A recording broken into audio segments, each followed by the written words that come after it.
Hey everybody, welcome to my stream. I'm DC. You can find me on Twitch, Twitter, and Instagram under DC Lasair. And yeah, thanks for joining us today. Not playing video games, no, doing a special talk with these lovely people about budgets and expectations for TTRPG Actual play shows. So let's get to introducing to our guest, starting with Cypher.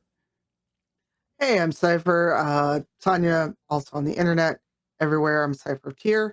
I'm on Rivals Waterdeep. I am one of the founding members, and Brian is on Rivals with me, but I will let him talk all about that because Brian should talk about himself more. And I'm failing at introducing myself. Hi, I'm on Rivals. I'm on Into the Motherlands, and recently ended Black Dice Society. Brian? Hi. Oh, I thought you were just going to keep going. Like, okay, I'll hand you the card. No. This is what I am on it. Hi, Here. I'm Brian, also known as UrbanBohemian, pretty much everywhere on the internet. I have been in a lot of TTRPG one-shots. I am on Rivals of Waterdeep, a long-running TTRPG, currently involved in podcasts and other actual plays, and I am mostly here to say, wait, it costs what?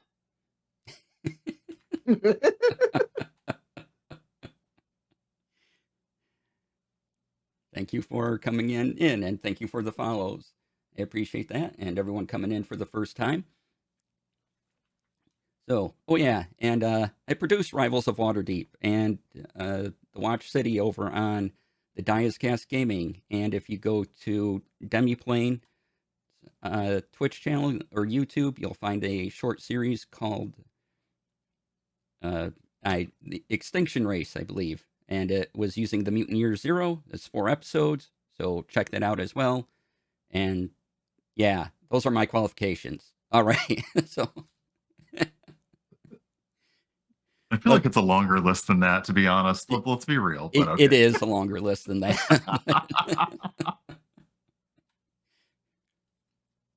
All right. So Wow.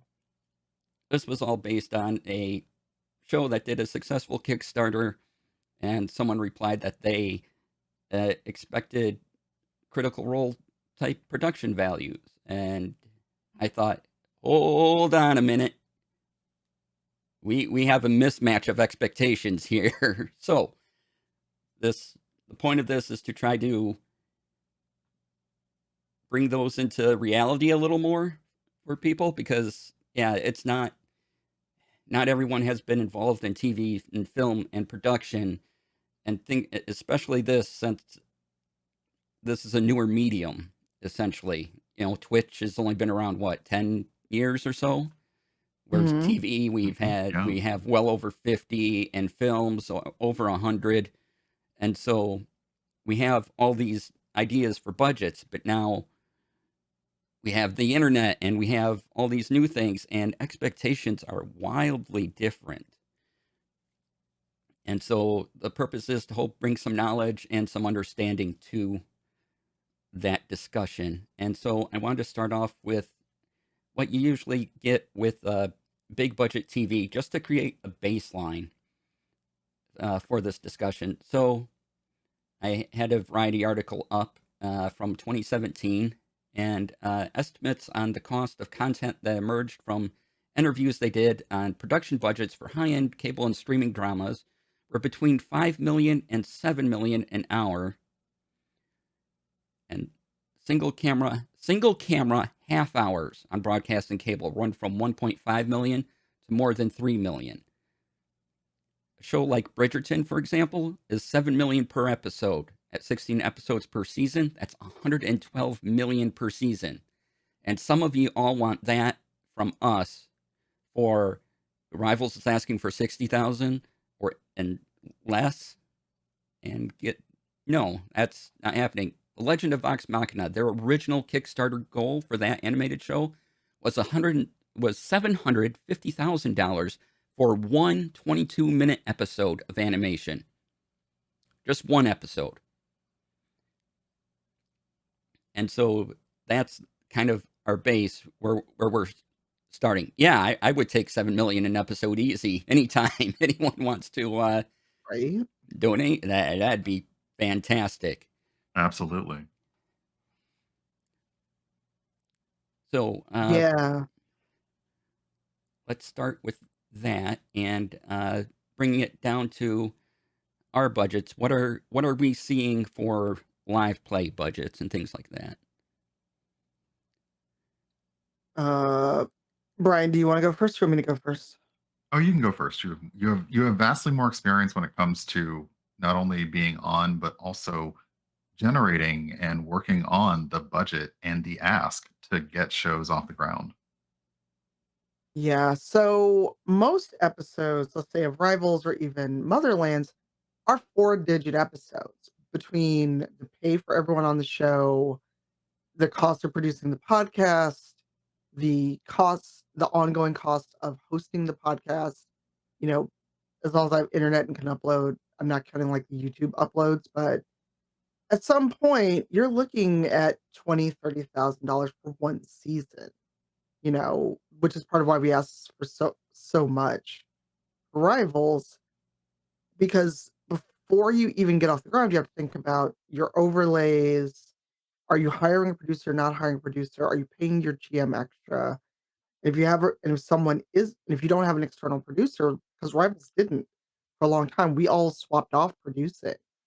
So are you paying the person producing extra? So even there's not a line item for a producer, you still should pay the person doing the work extra. I, If you're I easy want to to Oh, go yeah, ahead. I want to hop in there right now just because like you kind of well you didn't skip over, but you did immediately, as if it's a non-issue, talk about a thing that a lot of people don't, in that we are paying our cast and crew. Oh, yeah, I In was coming addition back to that. to yeah, in addition to paying for all of the other things that hosting and all that, we are making sure that the cast and crew is compensated for their work. Oh, yeah, I wasn't forgetting that, I was just kind of trying to lay groundwork. But, since Brian brought it up, we so, without 'cause I don't know how much we can actually say without breaking any kind of NDA, at least for 2 more episodes. Um, I have no shame, that's why we're doing the Indiegogo. But, we are well compensated for Rivals of Waterdeep. It's a 2-hour show, it's always been a 2-hour show. And that was coming out of WotC and slash Hasbro's pocket. We didn't have to raise money. We didn't have to do anything until now. So for the fact that we're basically doing a 2-hour show, even when we were in a physical studio, WotC still foot the bill for that. And that added like another 35, well, more like 3,000 per season up until Latia joined the cast. And that was what, season 7? Season 6? Whatever our last kind of live show with C2E2 pre-pandemic show was, that was the last season we were in a studio.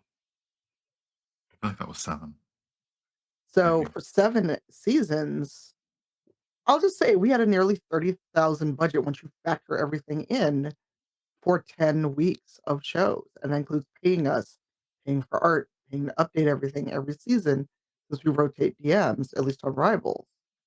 Motherlands has always been remote, but again, we pay each other, and that's not coming out of the Kickstarter. That is money that Twitch is giving us, but we have a ROI and expectations. So, everyone gets stuck on, oh, well, if you're not paying someone, four or $500 an hour, I don't know who's getting paid that on a crowdfunded budget. I don't think anyone's even getting paid that on shows except for really, really big shows. So there are people that expect this kind of money. I've run into them, unfortunately. They Um, expect that they expect this kind of money to be involved in a project. yes. Oh, okay. Yeah. Um, so yeah, basically you're looking at 4 digits per episode for every episode of Rivals you get to watch, every episode of Motherlands, every episode of Black Dice you got to watch. So, Brian, would you like to talk more about pay? Because I remember it was kind of an interesting conversation when you joined the show and we talked about pay. Yeah. First off, I was like, "Oh, y'all get paid? Awesome." That was probably what I said first, because I wasn't like it. It was not. I had done so many other, TTRPG things, and it was like, "Oh, this is actually compensating me for the time that I'm spending on camera, doing the work behind the scenes, you know, trying to craft a character that actually can persist for more than a season, that kind of thing. So yeah, it was really nice. Um, and it's also been interesting to see the effect of what that does for the production. Making sure that we can have a professional looking thing first off, making sure that we can cover the cost of a producer so that when you're on the cast, you just show up and that's all you have to focus on because as many people out there are streamers who know streaming itself is highly stressful and there's a lot of moving parts and then trying to run that for five other people, and Mhm. goodness knows I know Tanya's been the producer and the DM at the same time. There's just so much to manage, so it's really been lovely to show up and say, okay, I'm here, um, and to Eh, know that we have a little bit of a budget if we have to do something, like if we want to appear for a live show, which spoiler alert, PAX doesn't pay us to be there. We had to submit a panel, and it had high interest in the panel, so we showed up. But they don't pay us to be there or travel or stay. So it's nice to be able to say, hey, we've got a little bit of a budget in case anyone needs to be able to make it somewhere that would otherwise not be possible. And it's great. And even then, my when you start doing numbers, my eyes do start to glaze over. But we've had group meetings, and we really do break it down. And I honestly will say we break it down very conservatively in terms of what we can all afford to take away as cast salary, what we can afford to pay a producer, and then what we're going to spend on other stuff. And then we do try and keep a little bit of a rainy day fund. So, when I see the breakdown, it's not really, it feels like not a lot. Although I understand that when you pull back and see that number collectively for a season, yeah, it's a lot. Yeah, wow, in my brain, I completely forgot what our Indiegogo was asking for. 60,000. $60,000. It's 20, actually, it's like 25. Yeah, yeah, that kind of tracks. Although it's still a very scary number. Like Mhm. it's a scary number to ask for, let alone to think about having to fund. Um, and I did take a look at a few other Kickstarters because, as DC said, this sort of started with the um, with Jasmine talking about Desi Quest, and their Kickstarter was fully funded. They had a $50,000 goal.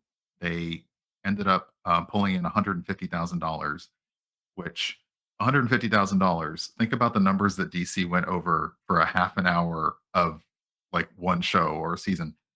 That's still that's still like a lot of money, but not. It's not like 6 seasons of a 10 episode series. Like it's not that kind of money.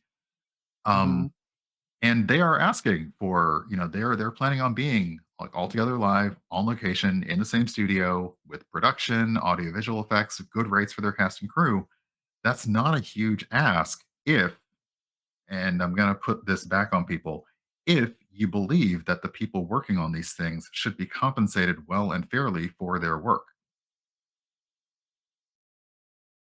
Yeah, and that's the part too where so many people, we've seen it on Twitch, all of us stream on Twitch, the whole, "Oh my god, commercials and ads," and it's like, if Oh you my God. can't I'm sorry, if you can't sub or won't sub for whatever reason, sitting through a 2-minute ad that the streamer initiates and is giving them some revenue, and especially if they stream every day, I look at it the same way where people, they want this high production value, but then when we talk about, paying us what we're worth, suddenly there's crickets. Right. And I think it's interesting to me because I think all of us know B. Dave Walters and Mhm. just know his talent, not only as a DM, but just as a host in general. And, I remember watching him on Invitation to Party, uh, rest in peace, G4. But that was one thing where even though they were a highly produced studio quality everything, he still said, and we will know right after this break. They still had ads. And it's Mhm. not easy like they can do that and nobody says, "Oh gosh, I can't believe this show on G4 has ads." But six people sitting around and the DM says, "Oh my gosh, we'll find out what happens when you open the door." Right after 3 minutes of ads, everybody would just tune out. And that's tough. Um, Yep. and yet that would definitely help us if we were able to do that on a regular basis. Yeah, and I can say this because I got a chance to actually see B Dave do a session of G4. That studio was maybe the size of our apartments combined, Brian. And so you've also got a for a 6'9" dude to manipulate moving around a studio, stopping on a beat for a commercial, coming back, looking at cues, looking at people, and then also dealing with people who had really, except for if he had never played D&D before. You gotta wrangle all of that.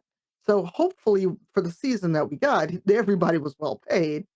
Mhm. Um, but when I give people my rates for DMing or something outside of charity games, you can just see the 1,000-mile stare like, "How dare you?" Yes. I have had that happen, and I honestly was again being very conservative with my rate, and it was still very much an oh, not that they didn't want to pay the people involved. It's just again, they hadn't had the conversation like this to say, oh, well, what would be a good amount to compensate everybody for? Very often, even for a one shot, I mean, you're talking time for a session zero, you're talking time for tech setup, and then you're often talking usually 3 hours, if not longer, of someone's time. And, Mhm. you know, that's time I could be eating or sleeping, I'll be honest. So, Yeah, not gaming, anything. anything. So yeah, it is very difficult to kind of get this idea in people's heads. And I think that somebody, like I'm think about there was an episode of The Simpsons and they talked about it was the one I believe where they had Homer on as Poochie and Itchy and Scratchy, and somebody complained about, well, they owe us. And Lisa says they've given you hundreds of thousands of hours of entertainment for free or Mhm. free. Like, what do they owe you? And I think about that in terms of Twitch. Like, it's perfectly fine if people watch and don't subscribe and watch and they grouse about ads or they click away or they ad block. A lot of us would stream because we enjoy it, but many of us stream because it is an income. And I think there's this disconnect because the entertainment industry that we're so used to is we just get that entertainment, right? And it's a little more close now because movie prices are going up, streaming networks cost a little bit more. But before, you just turned on the TV and there was entertainment there, and that was it. And I feel like we've carried that over, that idea of I'm not actively paying for this, so why should I have to pay for it?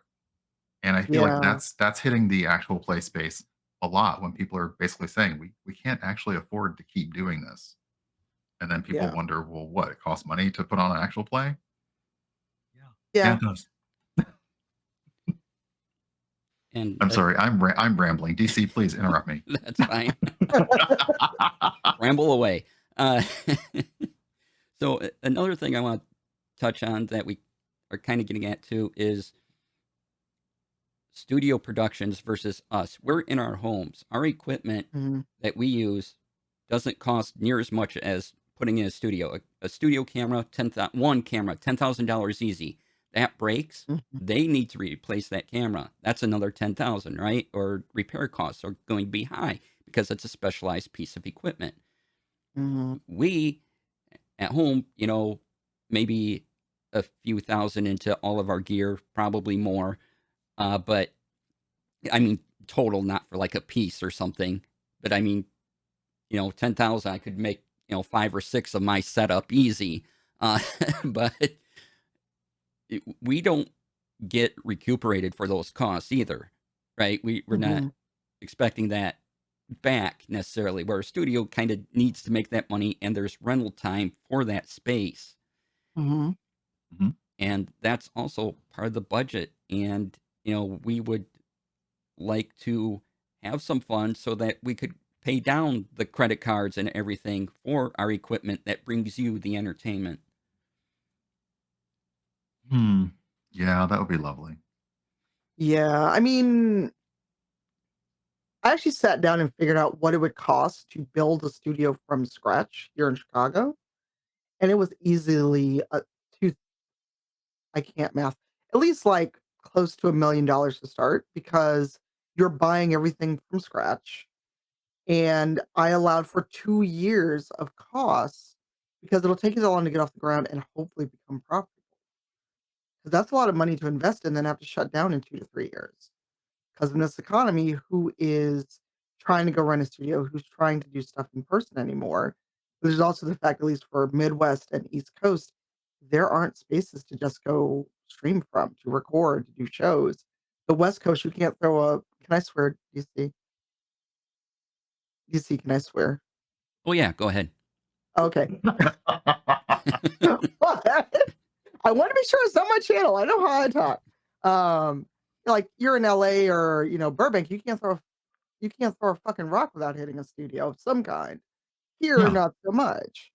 Um, Um, and I don't think people realize that when they start going, "But why would you need all this money?" And on that sheet, I broke down literally every cost, and there were still people that want to argue with it.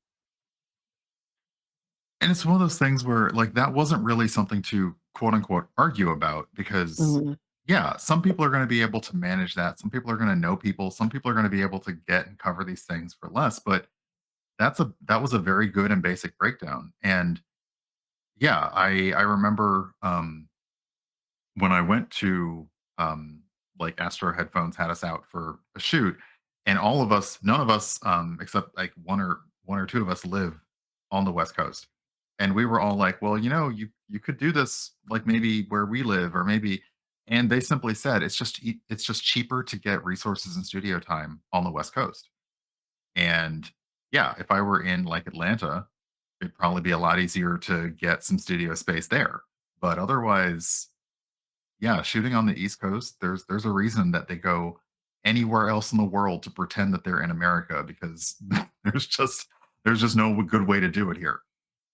Yeah, and it's even though it sounds weird, it's probably cheaper to fly us out somewhere Hmm. than to try and do anything in this area of the country. Yeah. So, And I would love for us to do in person, but I think also, another thing people uh, are I'm hoping that they are considering is that if an actual play, depending on what you're wanting from it, like people get used to rivals because when and I guess I should ask you how it was when you were doing it all together in studio. But on Rivals, it's a lot easier for us to interact and engage with chat, and the show can be a little more interactive. That might not be as easy if we were all together in a studio. And a lot of actual plays are not, they're trying to produce a show. They're not necessarily trying to produce a Twitch stream, which is a very different kind of thing. But what was it like when you were all together in person? You were probably just focused on the game and each other. a little bit, and this is where, well, Sharif, I think, was in chat. Maybe Sharif can chime in via text. Um, we all were at a table, but we had a giant TV kind of in front of us by where our producer was. So we could see chat in case either anything happened. We started doing the Q&A, so that was useful because we started doing the Q&A when we were still in studio. Nice. Um, but we weren't like real time interacting with the chat, but we could kind of glance up and see kind of what was happening because we were all very cognizant to bring the elephant in the room of we're a show full of black and brown people, most of us queer, on D&D's channel. So we also were keeping an eye on the chat in case there was shenanigans or Mhm. fuckery, since I can swear. Um, I mean, it is what it is. I mean, frankly, that's how I got to know Brian Cortijo. Because funny story, hopefully won't get mad at me for telling the story. He said something to us and used like a smile emote, but because of the way the channel was set up, it showed a monkey. One of the Yeah. options was like a monkey, a square, or whatever. And Right. he didn't know that.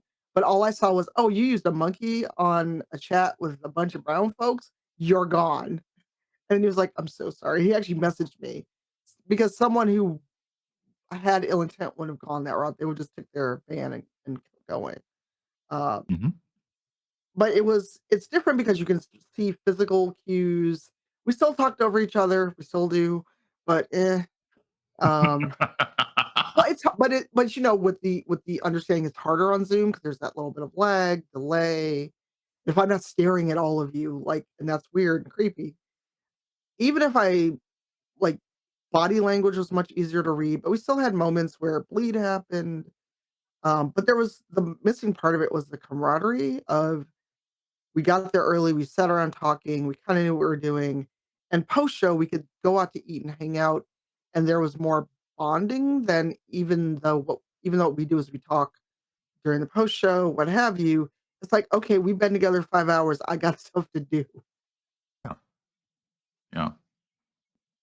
Hmm. And it costs us more money. The pandemic cost us overhead, but that was still coming out of WASI's pocket, and they were willing to front that for the show, and it did make the show a lot. I don't know, I can't think of a good word 'cause I don't wanna say more professional because not everybody can be in studio, and so was not our space.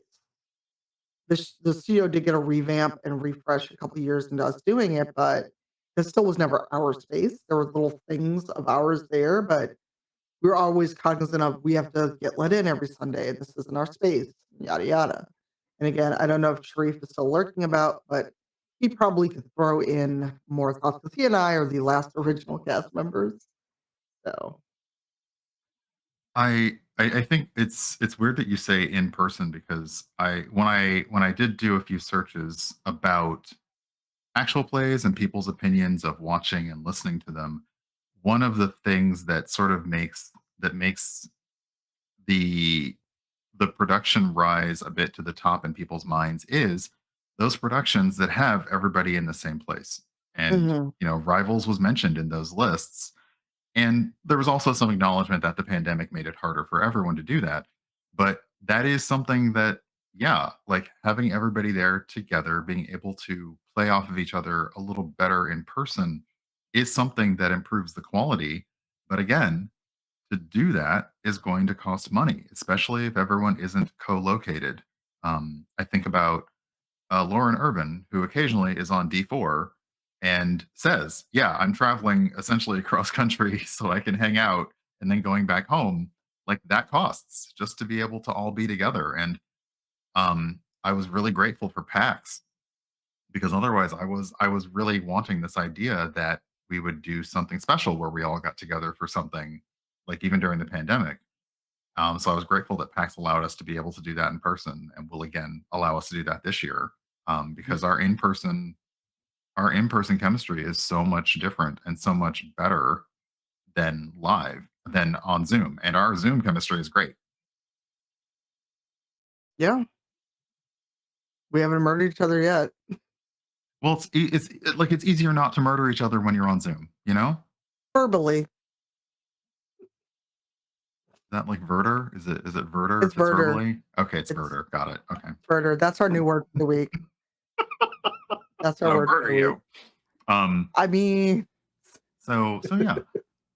I just it kind of I think, and I saw a few people say it in the chat earlier on, like we say it as a joke, but people do not understand that you know, people don't understand things cost money.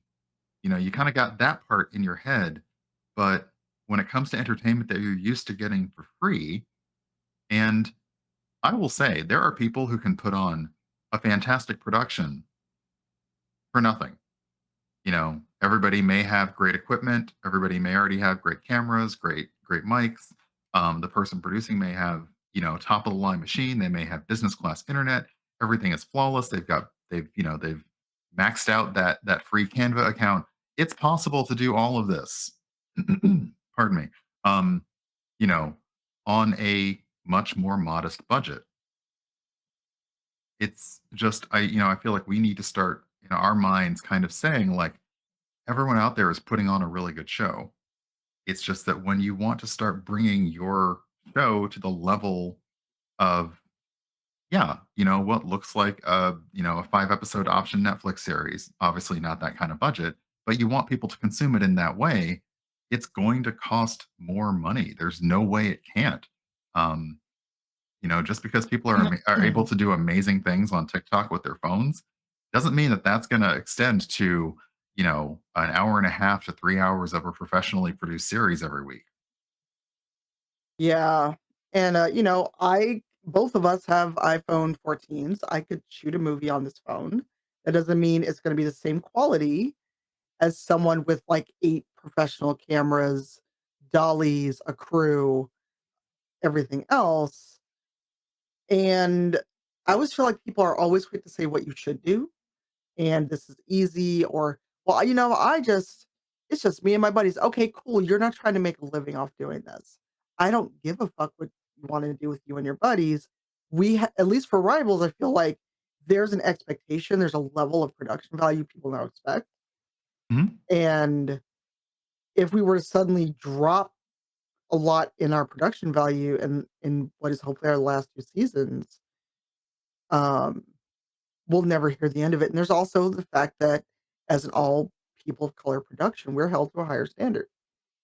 We can't, and I there's no Just say there's it. no nice way to say it. We can't fail. We Okay? can't. Like we obviously can fail, but there is, and it's not like I don't feel actually pressured, but there is pressure on shows that are composed completely of marginalized people that if this doesn't do well, that will be the litmus by which everything else that someone tries to do is judged. And no matter how good it was, it will never be seen as a success if the quality starts to decline. And sure, we can do the show, we can continue to do it. It's just that, yeah, it's not going to be as good. Now, the content of it, the characters, the elements that we're bringing to it, that's not going to change. But and sadly, I got mired in comments that are like, "Oh yeah, well, if the video quality of the show isn't great, I just can't watch it. If the audio quality isn't great, I just can't listen to it." And that kind of gives me like the like, or I hope that ours is good. I hope that people like listening to it. Um, and yeah, like we'd still be able to do the show, but it would not be as good. And I have to tell you, being able to compensate your cast members even for those few hours a week takes their mind off of a lot of other stuff that they would normally be paying attention to during that time. And it is a nice feeling to roll in and to have, this season, this and previous seasons DC to say, okay, I've got everyone in, like come back, I'll count you in. It's nice to know that we can submit an invoice for it and we say, okay, for the next 2.5 to 3 hours, this is my only focus. That's it. I am only focused on this show, not whatever's happening around, not getting up and going, nothing. It's really nice to be able to do that. And we're all professionals, so we would do our best not to let any quality slide regardless, but it's going to be noticed. Period. It just is. Yeah, and, Saucefire mentioned in chat about, turned off actual plays for small things, and, it's not just the money to do so, it's also the quality of the people on the show because you can't buy quality or class. Well, you can buy quality. You know what I mean, Brian. Okay, Virgil. Okay, Virgil, where's Kent? We need Kent. I know it's no. I, I yeah, no, I feel like with rivals, you're supporting a long running show, but you're also supporting you're supporting the, I guess, what, the OCs, the characters that people are crap. He's here. Um That was you such are perfect timing. Yeah, you're supporting a lot. And um essentially, because we have an Indiegogo going and I literally will not shut up about it, you're supporting the absolute quality that you have seen in Rivals of Waterdeep, that you have seen grow over the years with these characters and with this cast and with this world that they I keep saying they and then including myself in the we because it still feels weird that we have created. Brian, you've been And on I this know, show for, like, how many seasons now? I know, You and Eugenio came at the same time. I cursed you with an annual convention. Ah. Oh, Um, wait until PAX.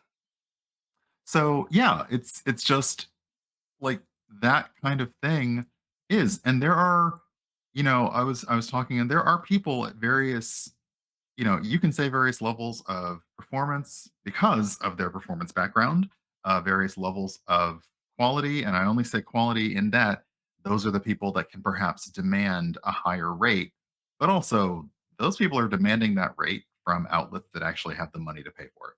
Like there are Mhm. some professionally produced actual plays out there that can afford to pay.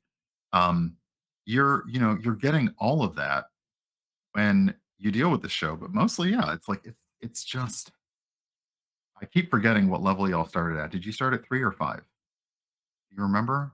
Wait, no, Eugenio just did this math the other day. 5. Okay. Like, yeah, because we're season 14 and we're level 19, and apparently that's math that you can do. I didn't know that. So, whatever. Um, so Um, yeah, you've been playing these characters since level 5, and the world has been slowly and constantly changing and growing around you. Like you're really paying for the finale of a story. Imagine if they stopped the Matrix after the first. Actually, no, that would actually be good if they'd stopped the Matrix after the first movie. It's fine. Um, dang it, I need a better example.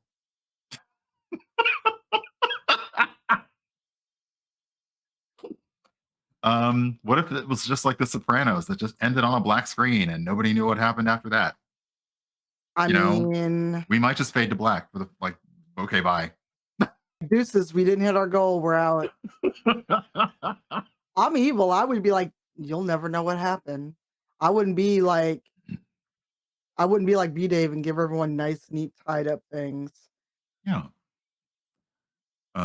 So yeah, there's also that, and I guess also a side note to people out there, if if it does appear that the production that you're going to be with has the ability to pay, whether that's they're being funded, they're asking for tips from your audience, make sure that you're billing yourself at a fair rate, or at least proportionally fair to the amount of money that the production has.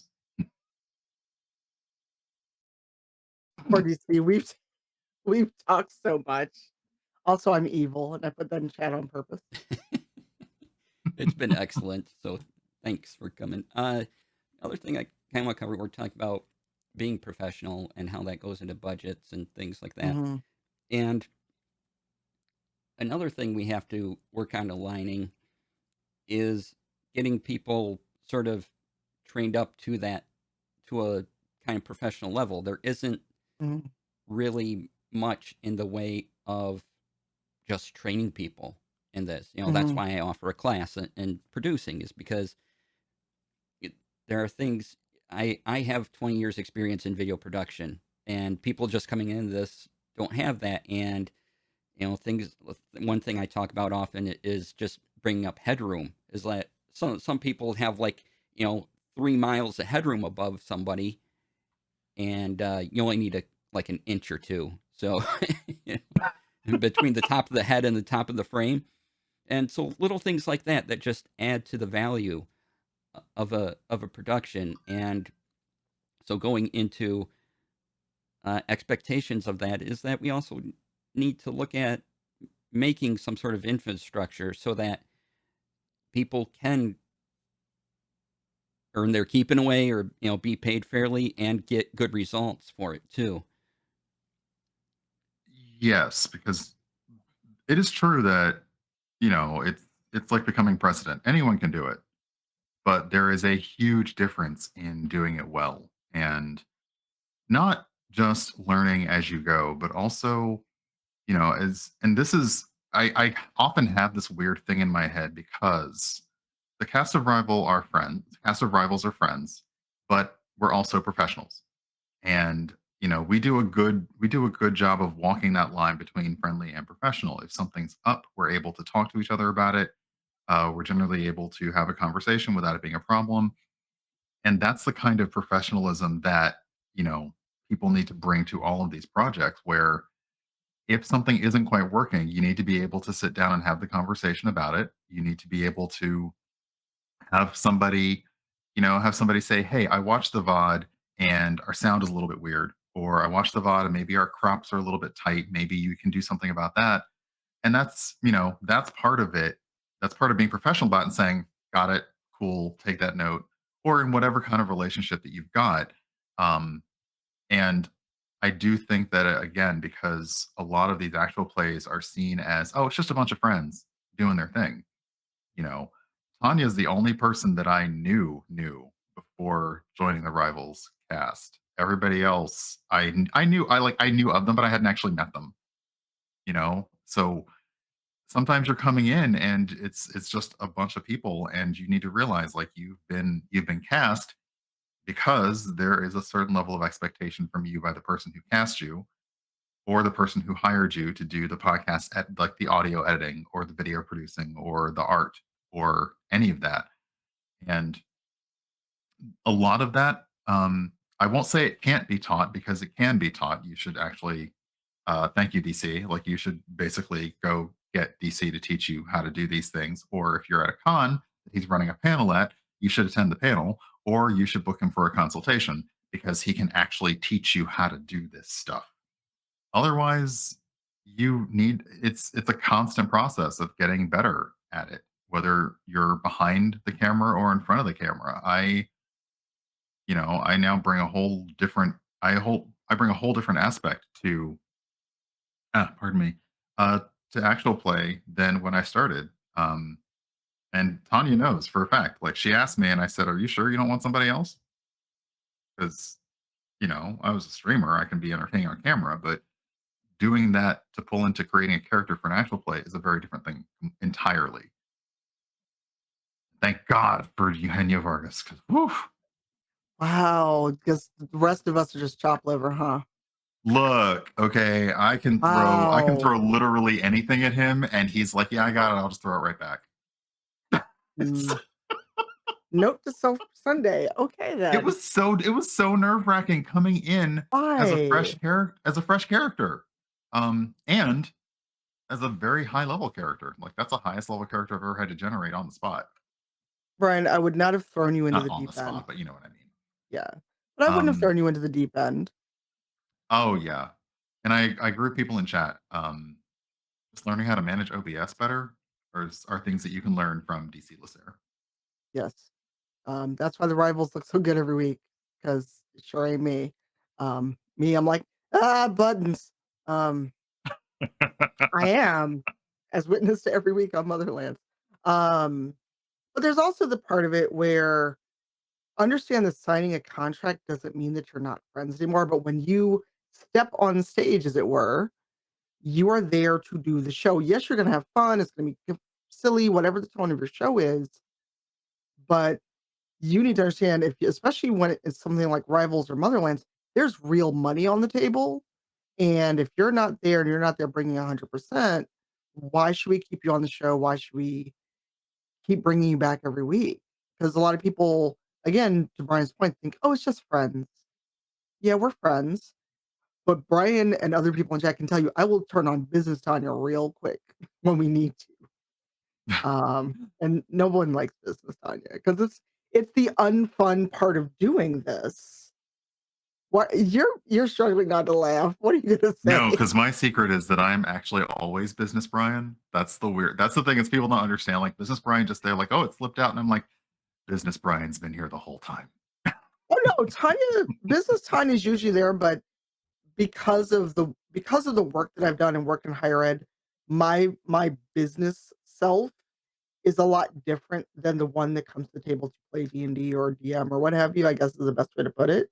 Mhm. Um, but also, again, it's that, okay, I need you to do X, Y, and Z. And if you don't do X, Y, and Z, we're gonna have an uncomfortable conversation, which is not the version of me that I like to bring to the table, I guess.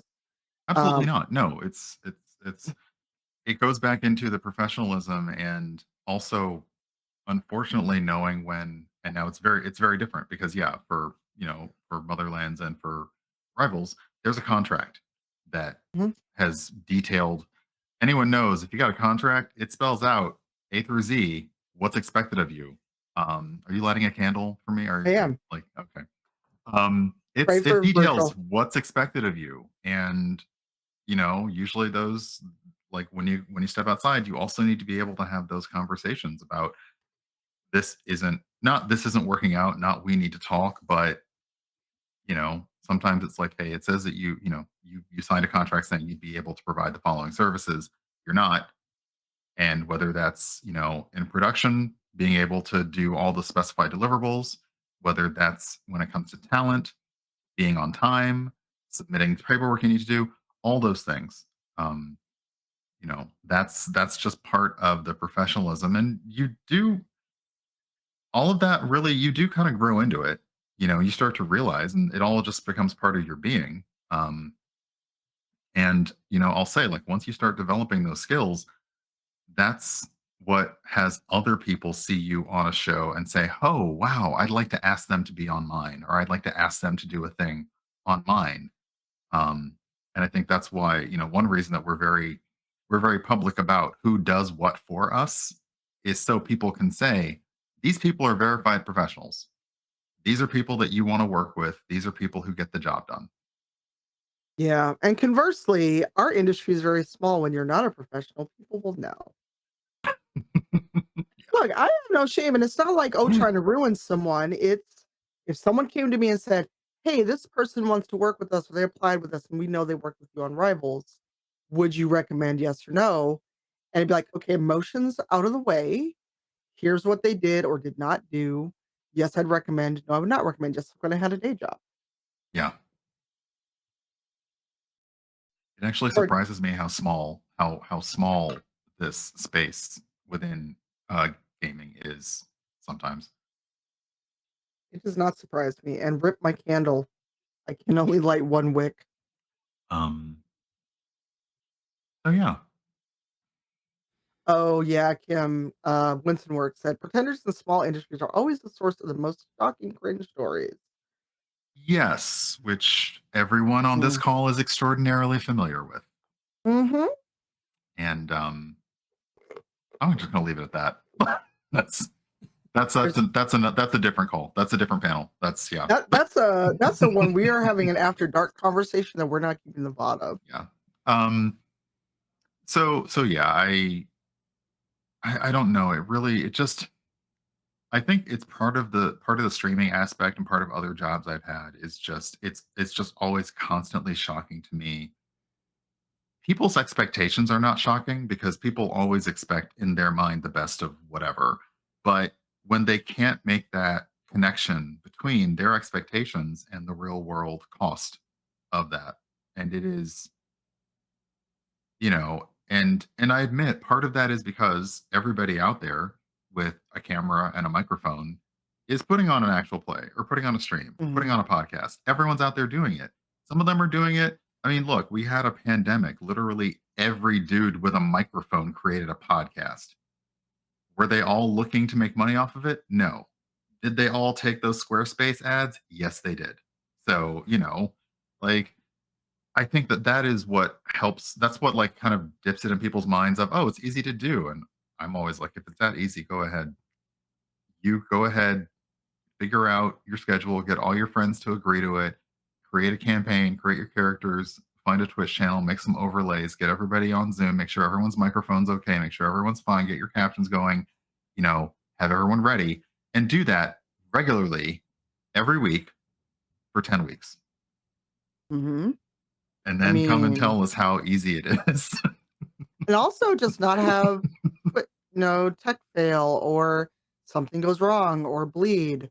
Um, Or a life outside of that you basically have to say for this 4 hours of this day I need to be shut in my isolation booth because that's going to happen. Not emergencies obviously but just regular stuff. yeah, and poor DC, we've just been going on. W I'm No, sure you have other thoughts. Or are we doing Q&A? I don't know. that's um fantastic. Actually, I do have one more point to go around, and if anyone has Yeah. questions, now would be a good time to ask them. But going back to tech fails and setting up expectations, Mm, since you mentioned that, we are mostly doing this online, right? I mhm. go on to Rivals. I have a Zoom call with 5 different internet connections coming into my stream, there's a lot of points of failure there. And sometimes something drops or something, and people will stop watching it. And there's stuff that it's just out of our control. And we're doing the best we can with what we have in those terms. We're not pre-recording. We, don't have necessarily, and I'm not necessarily just talking about rivals here, but it's not often you have money to pay an editor to go through and make it look great.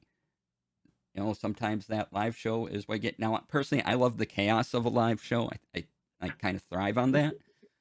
But That explains so much, DC. Yeah, yeah. Explains so much.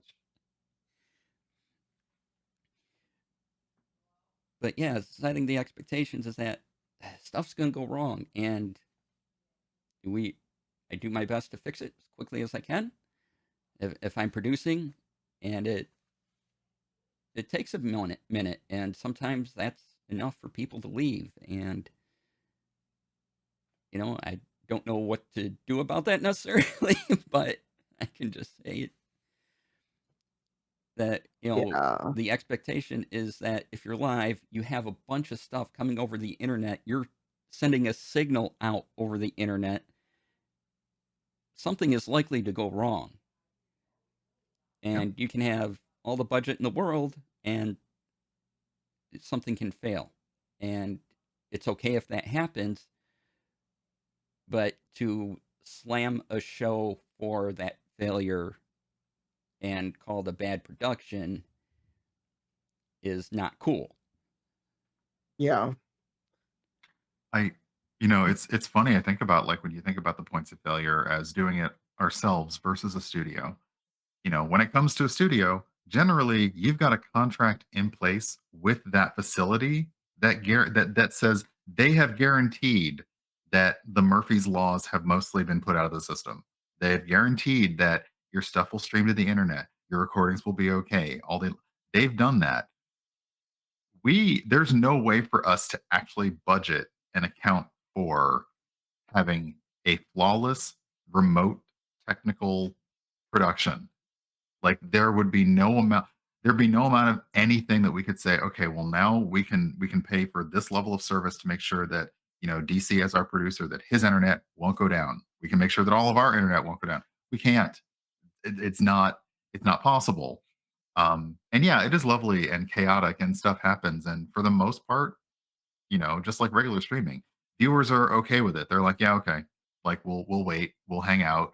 But anyone new who saw us maybe on front page or rated in from somewhere else or heard about us, they're out. They're done. They're just like, oh yeah, whatever.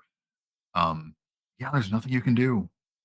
It's Or what if you have an internet outage? I mean, I've got business class internet, but if my whole area is down, can't do nothing just about it. done. Yeah. And for rivals, if my internet's down, we can't have a show because there's no DM, at least for this season.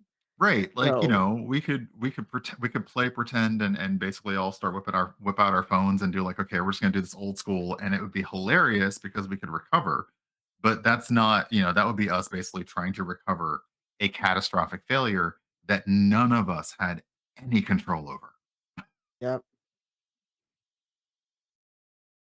Hmm. Um, for tech fails.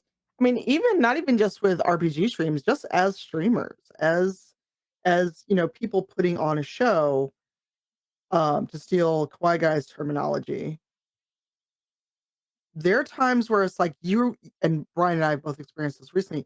Everything is fine. One day you go to stream the next day and everything is just like F and you. Your audio's broken, things aren't right, you can't get the game right, or in the case of like RPGs, maybe the map won't save, the dice won't roll because you're a rogue doing a sneak attack with 80 million dice.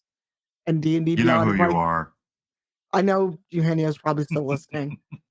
Or Latia, not Dahani. Oh my god, I almost called her Dahani to Latia.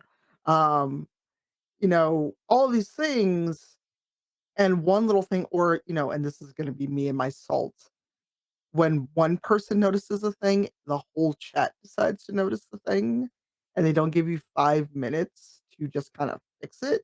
or even, like, put up a BRB or something like that. Or, in some cases where you just accidentally hit the wrong button. I've accidentally hit the wrong button on my stream deck. I don't know how many times. I had to remove the stop streaming button from my stream deck because I Oh, have pushed no. it for yeah, there's a Oh, clip out no. there where I just hit the stop streaming button and I was like, I thought everything had crashed and then I went to OBS and I was like, "Oh, wow, I Oh, actually stopped my stream." you're like, Just "Well, like that. Um, well." yeah, yeah. But yes, there are so many moving parts and everyone who streams and it's very interesting and you can kind of tell the audience segments and the demographics of people who complain about production quality and cost and people who are more understanding, and I guarantee you the people who are more understanding are creators. They are producers, they are technical people because they know that this is not easy and that we are trying to put a lovely gossamer curtain over all of that technical stuff so that we can sit here and tell you a story for 2 to 3 hours and we want you to ignore the man behind the curtain for all of that. Except once it happens, we're like, okay, well now we have to like time out while we deal with this. It's just what happens. And there's no amount of money that can make that not happen. They're really, Yeah. I mean, there. Well, like I said, there's in studio money because then it's somebody else's problem if it fails. But otherwise, there's no amount of money that can make that happen when we're all sitting in our offices and couches from home.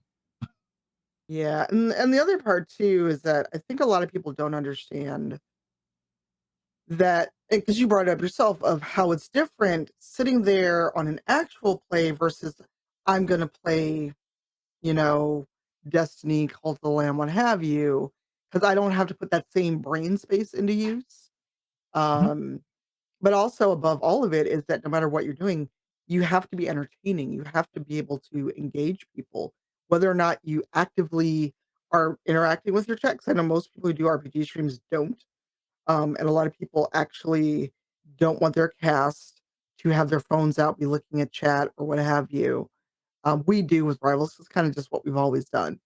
Um, but there's the factor of not only do you have to tell a story, be entertaining, know how to play the game on a basic level, or if you're doing a thing where you're learning how to relearning how to play, that's one thing.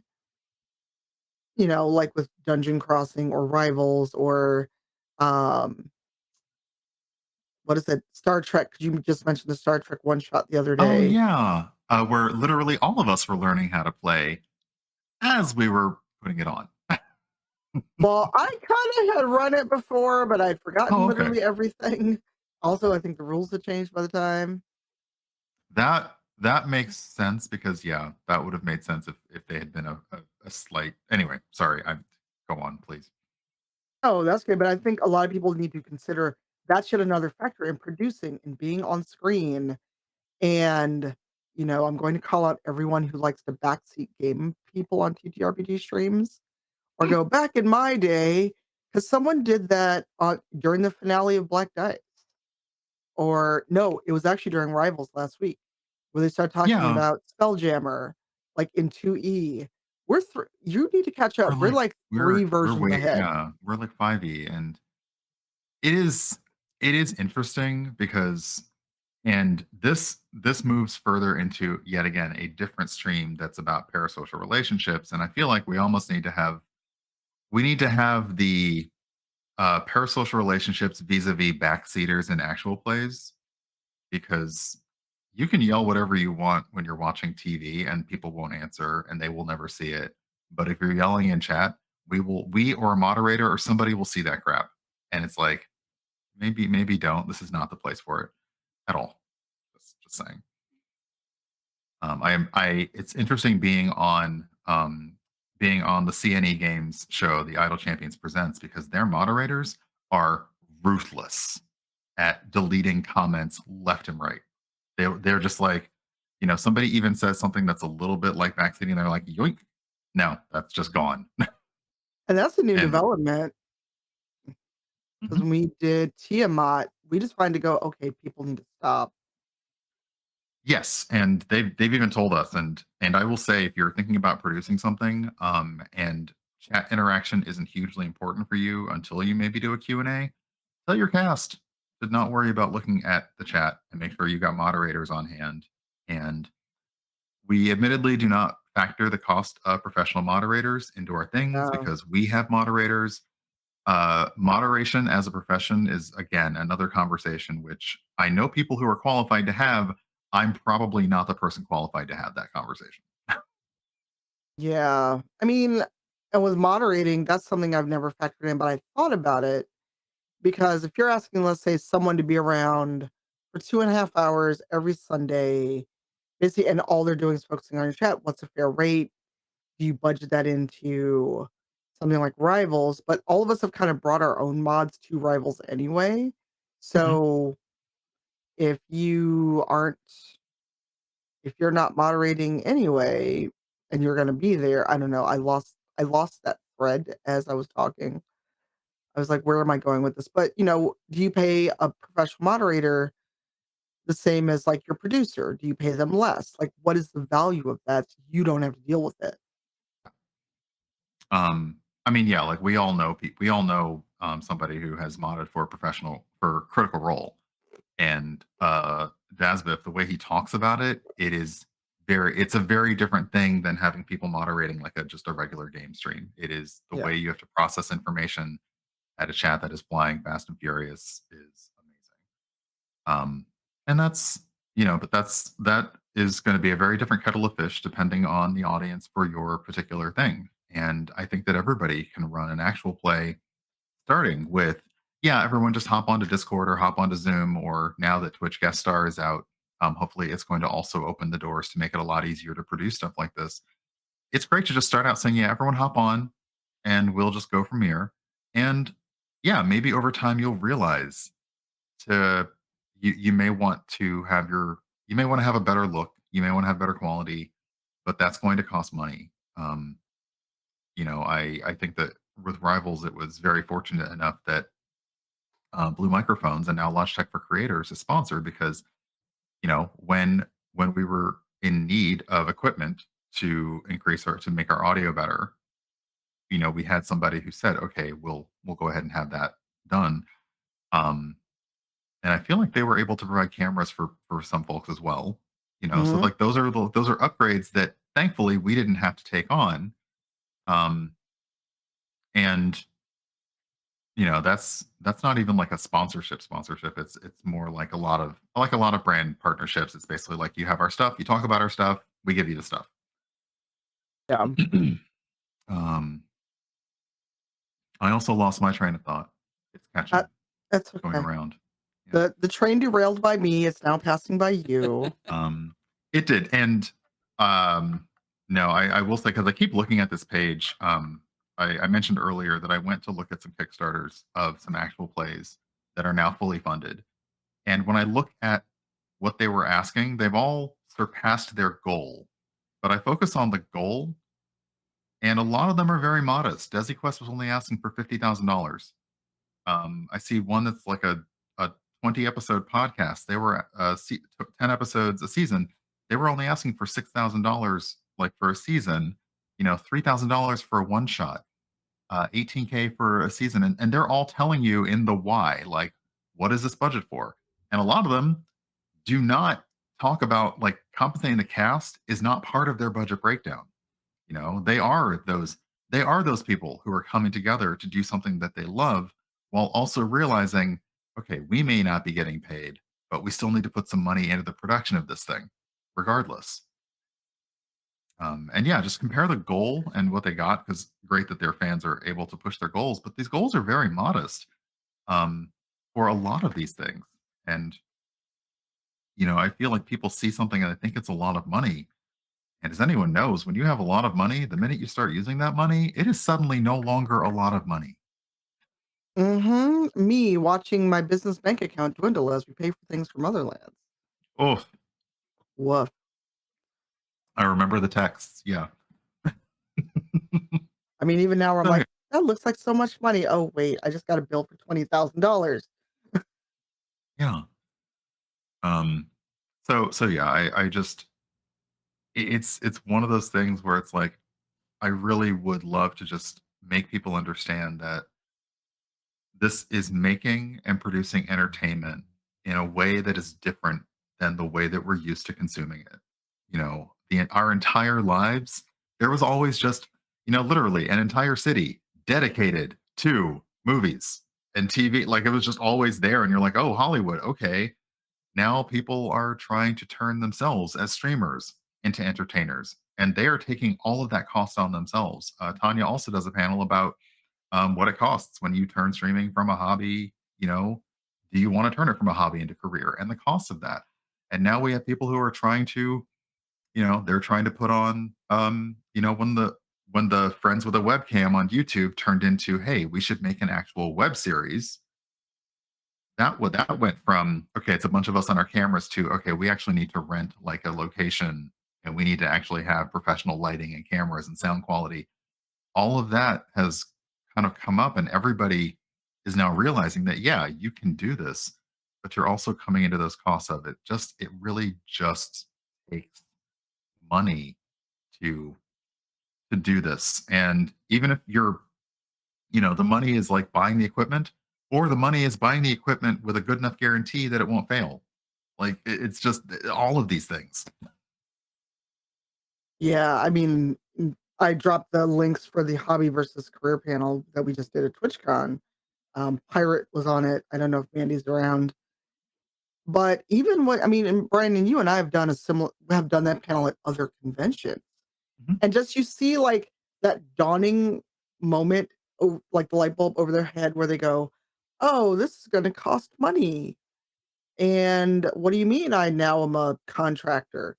You signed an agreement to earn money on Twitch. Did you make over $600 in a year? Congratulations, you now owe taxes. Oh, Wow, I am 2 for 2 for summoning. A lady luck just popped up in chat. hey, welcome on in. So yeah, I feel like that's where the main, when I look at things, because it takes a lot to get me pissed off on the internet, you know. And then I stop being eloquent about it. Then you just have rage, Brian. But I see people saying stuff, and I'm realizing that's where this cognitive dissonance is coming from, is that Mhm. you just don't have an understanding of making entertainment and what it takes to make something that's above the level of a funny video that your friend sent you, or a random like America's Funniest Home Videos that were always shot on video camera. Like you just do not process that to do this better and to make it look nicer is just, it's a matter of resources. And yeah, you can, a lot of it you can probably figure out ways to like slowly gain those. You can be gifted them, or you can find somebody who, secondhand this or that, but at some point, you're going to need that money to put into paying an artist, paying a producer. You may all have great microphones for your podcast, but then you say, "Wow, we say and a lot, and we had to retake that. So maybe we should pay someone to look at all of our waveforms and put them together in a way that makes sense." Which I have watched people do that job. They are not paid enough. That's all I will say. They are not paid enough to turn all those squigglies into like an actual thing. Because no, just wow. Yeah, I mean, the initial goal for Motherland, and that was for granted, it was putting out a game, but still, it was $50,000. And everyone's like, "Oh, you got all this money, you lost money." Let me just break this down for you very quickly. 10% of that was out the door before we saw the money, before it even hit my bank account. And among that money that was left, we had to pay people for writing. We're paying well above industry standard. I'll just say it, our budget in total is $30,000 based on what we brought in. And we've spent just about all that money just on art alone, let alone writing. Um, and that's not including getting all the stuff made, um, shipped to someone who then we have to pay to bundle everything based on what you pledged and still then turn around and ship it to you. And, just, talking with Sandeep and Jasmine about Desi Quest of the ROI on what do we offer people for supporting this thing we want to do. And, we did this with Rivals of you like our show, all these people come out and support and it's great, but then the rubber's gonna hit the road when it comes to can you help us keep going now that money's not guaranteed? And granted, we know times are hard, it's a pandemic. We're not trying to shame anybody that can't support, but it's real interesting to see on who gets what support as well. You Yep. know, Brian Sanderson, I'm sure he's got his legions of fans, whatever. The fact this man got millions of dollars for books that nobody has seen, ain't nobody read yet. But historically, all POC projects historically either don't fund, underfund, or just squeak over the line, let alone fun to the point like we did, Desi Quest did. But that's also the power of networking and getting people to come do stuff. And it's just it's hard and it's frustrating to see people willfully misinterpret how much you need to do the things you want to do. And that's at a baseline level. That's not even being extravagant. That's not like us saying we're going to rent a studio, pre-record everything in advance, and then pay someone to edit these videos and put them out every week. Because that would probably triple our costs. Hmm. And then you have a day job. Latia has a day job. Sharif has a small human at home. Not everybody can just, fuck off for like 2 weeks to go do this. Oh, I mean, that would be the dream, but, like, yeah, then you'd be able to have, like, fully shot video, be able to process it, put it together, and yeah, we'd lose some of the interaction, but it would be fantastic. It's just it doesn't work for our show, and, I'm glad Tanya mentioned the I don't know, grifter seems like too polite a word, Say it, um grifter. because that is also the litmus by every other now POC led, POC consistent project has to deal with. Like, and anyone, like, if one show full of marginalized people screws up, everyone who does it now has to realize, like, everyone's gonna, like, well, it's gonna end up just like that. And that could be the same if y'all are six white dudes sitting around a table. If one show of yours also runs off with people's money, people are going to be a lot more likely to give the next show full of white dudes money, but they're still going to remember, oh yeah, but there was that one. And that's what we're basically like with Rivals. We just, we want to keep playing, we want to finish this story, and we don't want the quality to dip. And it's a very nebulous and vague thing to say the quality, but everybody out there in their mind knows, like, when they say, oh yeah, I like a high quality show, they know what they mean, whether it's like good audio, good video, on schedule, we are basically, we have a very strict words, Brian, we have a strict schedule. Like, we're on Sundays, then our stuff goes up on Thursday. Like, we've kept that going.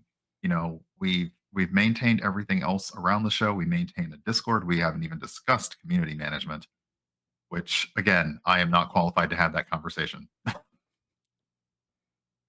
Whew, Lord.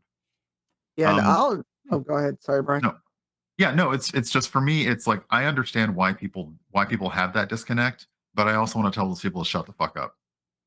Like, the reason that you don't think this costs a lot of money is because you've never had to really pay for your entertainment, except in the small ways, like you buy music and you buy books, but you spend $12 to see a movie that cost 20 million or billion, one of the, Million. million. You pay $12 to see a movie that costs $20 million, and you're like, that wasn't really that good. Okay, cool. But, like, it costs you a fraction of what it costs to make that. And you're still like, yeah, and that's your process for stuff. It's like, yeah, if everybody who watched Rivals every Sunday, sorry, if like, when I look at the numbers and let's say the average, if every one of those people basically dropped a dollar tip in chat, we'd be golden. Or Like gave a us dollar. or $3 on Patreon, which I think is our lowest level, 2 or Yeah. $3. And I think anybody who streams, anybody, like a person, a show, whatever, basically says, yeah, everybody in chat here, like, would drop between 50 cents and a dollar. You don't know, you'd be amazed what that could fund for that person. And And yeah, so like I've said on my channel, it seems like the money we're asking for is a lot, but when you look at the breakdown of what we're trying to do, it's really not. It's really not. It's not, and, I'm gonna be that person, I'm just gonna fucking say it. Stop comparing everything to Critical Role and Dimension 20 because they've got a studio, they've got everything. They've also been doing this for 10 plus years. Dimension 20 has been around at least 5 years. Yes, Rivals has been around for 4 years and some change, but and I'll just say it, and this is my own bit of bitterness coming out, we have never had the numbers that Black Dice had, and Black Dice was on just a year and a half. Part of it is due to the crew, we were on the D&D channel, but, everyone talks a good game about, "Oh my god, we wanna support POC-led shows, and we want diversity," but you're never there, or the minute we ask for any kind of help, then it's like, "Oh, but why do you need this? You mean the 10-page document that we laid out, which is the Indiegogo, doesn't tell you?" And, it made me legit angry when I saw, uh, Bronze's tweet about someone demanding CR level production value for $150,000 for 1 season. That probably wouldn't even build a set if that's the kind of production value you want. Right. And, you know, I'm sure if we, because off the top of my head, if we took a week, rented a studio, somehow everybody could be off at the same week at the same time, we're probably looking at easy $60,000 because someone has to edit those 12 hours of video, if not more. Um, we've got Just you, yeah. just like conceivably in your head, like you have to find the space. You've got to negotiate a rate for that. You got to get everyone there. They've got to stay like the minute, and this is why people actually do not have that next level conversation of the minute you start to say, here's what this takes to put on, and you start assigning numbers and dollar signs to those things, you can tell people's eyes glaze over because they've never conceived of any of that. Mhm. It's just, it makes no sense to them that anything would cost money because of the way they consume it. It's just, yeah, I really, and again, like, I look at DesiQuest and Jasmine's project, and it's like their initial ask was $50,000, and I guarantee you they shaved and filed down all the edges to basically say we can operate at a lean 50,000, and they made 150,000, which, in our eyes is great. We can do a little better here. We can pay our cast and we can pay our crew a little better. We can maybe that basically getting that extra 100K is like, wow, we can maybe shoot for the moon with one of our episodes. That's all that's going to do. Like, that's literally Right. it. Like our finale can blow it out of the water, or we can Yeah. do better costumes, we can pay people more money. And, one of the things that irked me to my utter soul when we talked about like stretch goals for Motherlands, and I know it's different 'cause we're not talking about an actual play this is about making the actual game, but the same principle applies. If it costs money to make things, someone's immediate response was, "Well, pay your writers more." And I'm like, "Do you know how much we're paying them now?" And why is the assumption that we're not paying people a fair value for their work? That is absolutely though that's the assumption.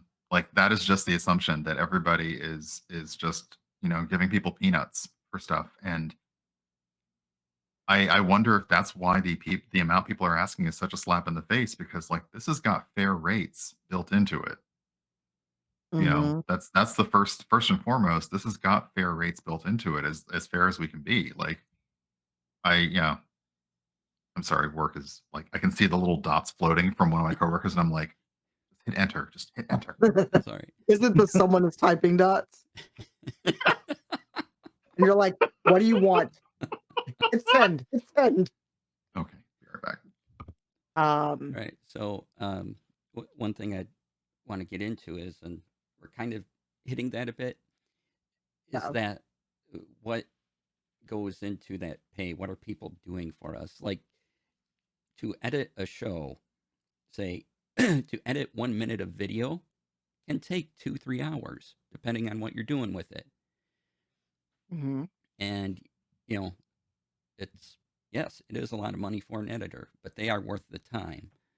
Uh, we ask our cast to do a lot. They Some of them cosplay. That's maybe a couple hours of their time before even getting on camera. That's not necessarily Mhm, compensated for, and they're definitely worth the what they're getting paid. For myself, if we peel back the curtain a bit, I look at 3 to 4 different programs to make sure one stream goes off well. mhm. And Hmm. sometimes I'm going to miss something because it's 3 to 4 different programs. I have 3 monitors around me, and it's a lot. And so, yes, even what we're asking for, the money is going towards good things and getting people paid what they deserve. And there's just so many little things that, again, we put the curtain over that you don't see, that is well worth investing in these smaller shows, because we do bring you a lot of entertainment for very little, and seeing some return on that and just being able to keep up the quality and keep up everything, because we enjoy what we're doing. We want you to enjoy what we're doing, and we want to respect people's time and energy and experience. Mhm. Yeah. Well, and also, and and thinking about, and Brian, I'd love your thoughts on, especially since now you've been on Rivals for a while. Just the idea of, oh, you get paid to what should I charge that's best for me? Because you have a day job. So when you do certain things, you're taking away from your day job or doing stuff, adding on to an already long day. Yeah. I do try to tell people. I mean, I've been working for like a long time in IT, so like I have a little bit more flexibility, but I do try to say like, you know, imagine essentially what would you charge somebody to say, hey, I need three 3 hours of your time. Like, if that was your normal job, what would like they would pay you for that and compensate you for that. And it's kind of, when I if somebody is saying, "Hey, we're able to compensate you for being on this one shot, on this actual play, on this stream," it's the kind of thing that I bring to it. Um, and then, as Tanya says, we're now contractors, we're now freelancers. We also have to factor in taxes, and we have to factor in that, you know, like a regular, quote unquote, regular job would have, other benefits that this doesn't. This is just like handling all of your other stuff on your own. Um, and that to me is one of the like, I don't know. Thankfully, none of these have cut into like my work time. Some of them do cut into my bedtime, but that's a whole East Coast versus West Coast thing that I am not going to get into now because I realize it's not a rat beef. It's just a time zone beef. It's not, yeah. Um, but it's really interesting to me because yeah, I set aside, and Tanya knows before Rivals, like I would watch them from brunch. My day on Sunday was all me time. It was going out and enjoying myself and casually just being out of the house. And now, oh yeah, do we have questions? Um, and now like I'm dedicated. I'm like, okay, that 12 to that 12 to 4 p.m. period, that's now work. And it's a different kind of work. Anyone who does content creation or streaming or actual play knows it's a different kind of work, but it's still work. Mhm. I feel like did I get your question? I Well, because also just you mentioned kind day job, and I'm sitting here like day job. also just thinking about, like, going from, "Oh my god, y'all get paid," to, "This is now my rate. This is the least," not the least, but this is what is fair compensation for me to do your thing. And I don't know if you charge for charity games. I try not to, but No, I and I feel like there's a lot of things that we have discussed during this that if you're watching now or you watch a VOD later and you want us to come and go back to, I'm happy to do that in somewhere else. But in general, I do not charge for a charity game, um, unless it is. I'm putting on an event for a corporation that is able to essentially pay you as talent to be in their charity game, and that is a very different kind of thing. But yeah, generally charity games, no, you could, if I'm free, if I've got like 2 to 3 hours, I'll be there. It's not a problem. Um, but if somebody were saying like, hey, we're able to perhaps compensate cast for a 6 episode series, I'd put forward a rate, and there would probably be that standard negotiation as always, because budgets, like the whole purpose of this talk is budgets are budgets. But yeah, I would probably put forward a rate depending on who it was, that's, close to what I make for Rivals. And I realized something as you were talking about stuff, the budgets that we're putting forward for Rivals isn't even, I maybe, I don't really know of a kind or nice way to say this. We're not putting this in to like make money off of Rivals. We are putting this in to pay for the show. Like there's like we're not putting in like, oh, like 10,000 of that is so that we can walk away with checks. No.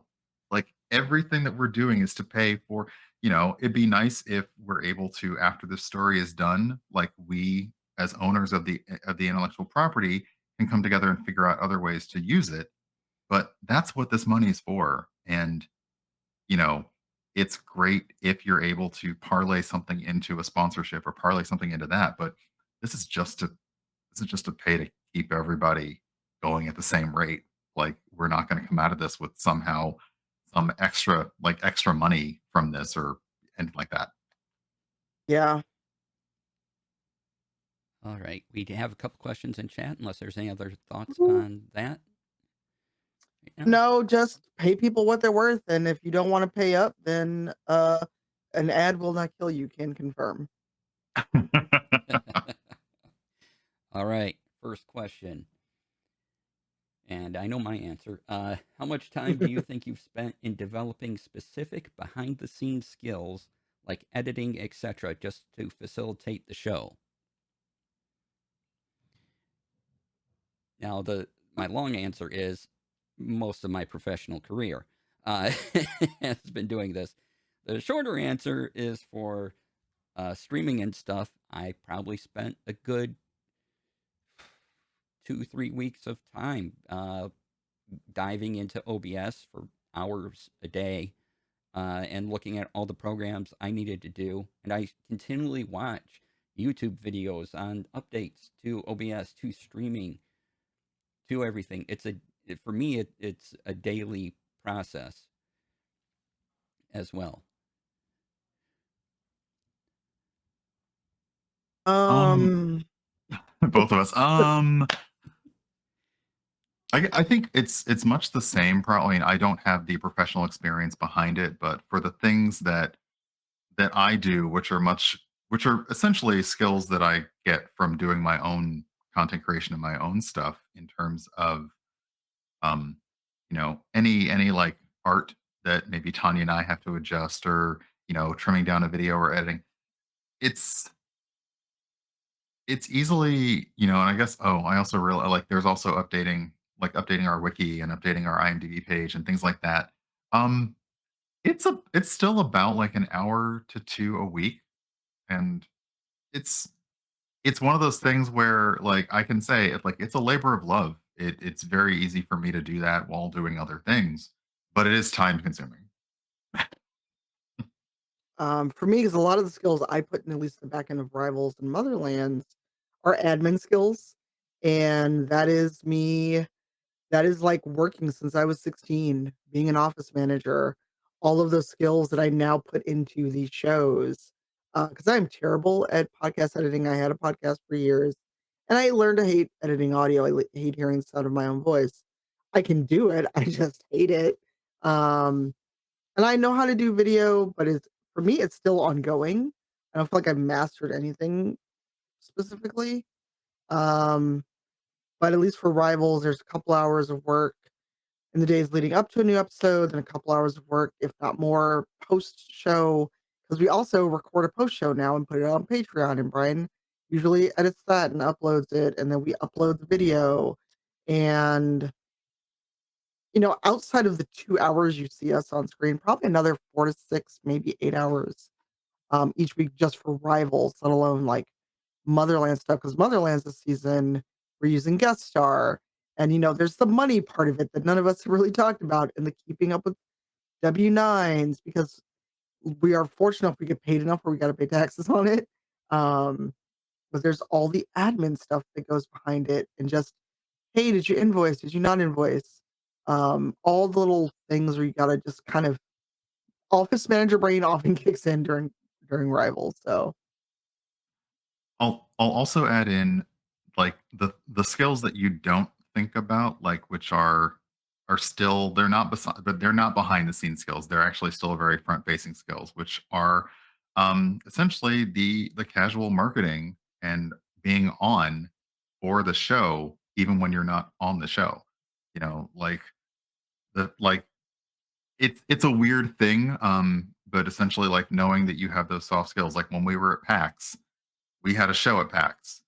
People were coming up to us while we were on this like we were on the floor at PAX, and you still had to be a little bit on. You couldn't just say, like, come see me later. I don't want to talk to you. Like you had to, like people wanted to tell you about how fun the show is. People wanted to hear about the show. You're on something else and you're like, oh yeah, don't forget about the show we have going. Don't forget about the Indiegogo we have going. Like, that's also stuff that, I still don't have my elevator. My elevator? What the hell is an elevator? I don't know. it's I not don't quite have it's not after dark yet. right. But like I don't have the elevator pitch down for the Indiegogo, but if I'm on something and someone says, "Hey, what do you have going on?"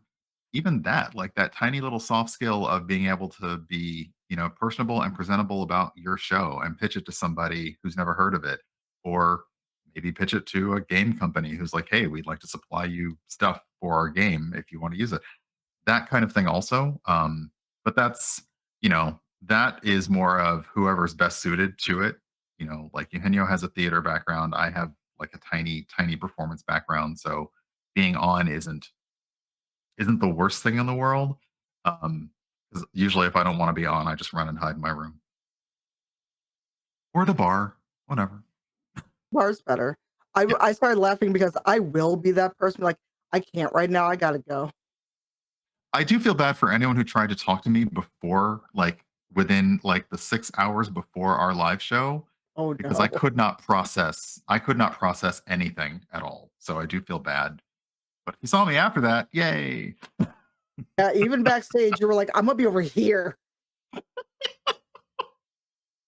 I have a hard time with soft skills. I think I've forgotten how to do all of them because I don't have a regular day job anymore in the pandemic.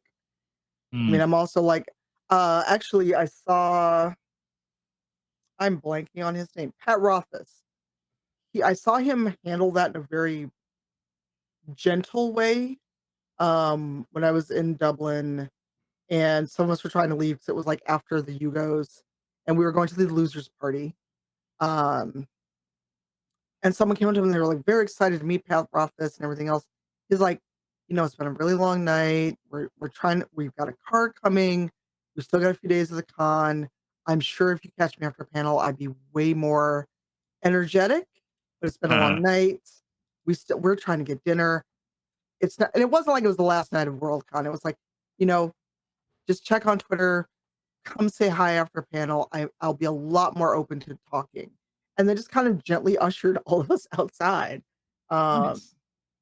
and that's the kind of thing where I fail at. I just really admit I fail at it because I mean, you've known me 20 plus years. When I'm ready to go, I'm ready to go. Mhm. I'm like, but we also have one more question from Pirate. Hopefully, Pirate's still here and did not get sucked back into work and can hear this answer. Do you want to read it, DC? You want me Uh, to read it? sure, I got it. From a point of personal interest, curious as to thoughts on using virtual tabletop for remote APs versus physical maps minis in studio. Preference preference factors into cost, etc.